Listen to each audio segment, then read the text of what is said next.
They're on their home grounds. This makes it that much more difficult. Understand? If we die together. You can get it done. What's more, you gotta get it done. One of the things that you keyed in on was the importance of the feel for the athlete. And I like the fact that you were talking about a very well-conditioned athlete.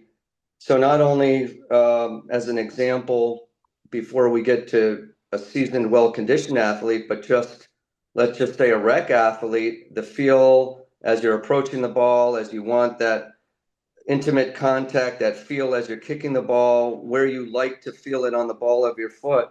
Yeah, I think generally speaking, in my experience, kind of the higher level an athlete is, the more kinesthetically aware they tend to be. You know, they're very in touch with their body in the way that everything, their gear, everything that they feel in regards to kind of what they're using and how they're using it.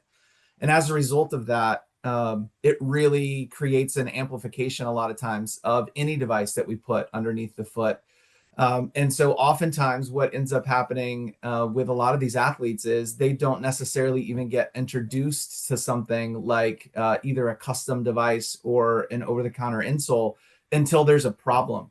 And so now they're already in a state in which they are kind of in a rehab mode. They're trying to adjust. They're trying to recover from an injury. And then you introduce a device which also has an acclimation period associated with it. And it can create a lot of challenge for the training staff, the sports medicine staff that's working with them, and just the athlete themselves as they go through that recovery cycle. And so one of the things that we'll talk about is the benefit of the longitudinal introduction and wear of a device earlier, not just as the result of an acute issue, but the value that it can provide as just part of the process of helping cleated footwear fit, function, and perform better for that athlete, and not just having it be the immediate reaction to that acute stress that an injury often provides.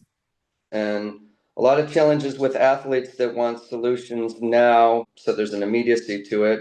But I look forward to hearing this and more February 7th on the Virtual Biomechanics Summit. I'm really excited. I think it's going to be a great event. There's certainly a really great faculty that you've assembled for this event, and we're going to get some good education just in time to then celebrate the Super Bowl the next day. So it's going to be a lot of fun. Hopefully these guys, they deserve one.